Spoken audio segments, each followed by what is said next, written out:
Good morning friends, welcome to my channel Tulip ব্লগসে তোমাদের অনেক স্বাগত। এই দেখো, কালকে না আমি নার্সারিতে গেছিলাম, তো সেখান থেকে আমি এই অ্যাগলোনিমা গাছটা নিয়ে এসেছি। বহু বছর আগে আমার কাছে এই অ্যাগলোনিমা গাছ ছিল, কিন্তু কোনোভাবে একটু কোনো কারণে একটু মারা গেছিলো।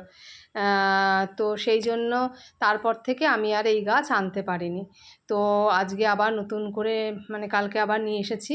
তো আমার কাছে টব নেই, সুন্দর একটা টবে আমি এটাকে পুঁতবো।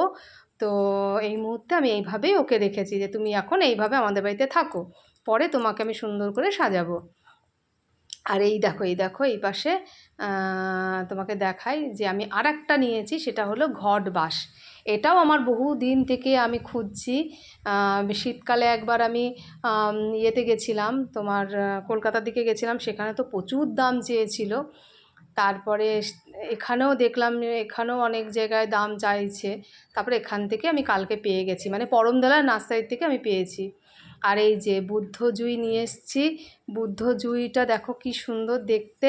এই বুদ্ধ জুঁই আবার কি বলে, অনেক দিন ধরে এটাকেও ভাবছিলাম নেব।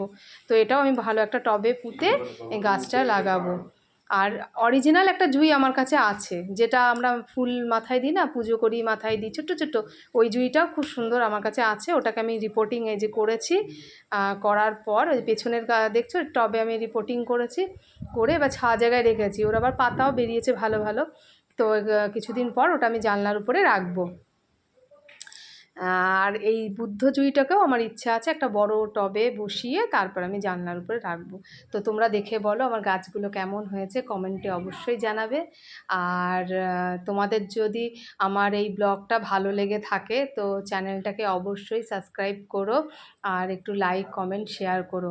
এগুলো করলে কি হয়, মনের একটা মনের খুশিতে মনে হয় যে আরও নতুন কোনো ব্লগ করি। তো আজকে এই অবধিতে রইল, আবার নতুন কোনো ব্লগে তোমাদের সাথে দেখা হবে। অবশ্যই যারা চ্যানেলটাকে সাবস্ক্রাইব করেছো তাদের অশেষ ধন্যবাদ। আর যারা এখনও চ্যানেলটাকে সাবস্ক্রাইব করোনি তারা অবশ্যই চ্যানেলটাকে সাবস্ক্রাইব করো। আর ভালো লেগে থাকলে কমেন্ট লাইক শেয়ার অবশ্যই করবে।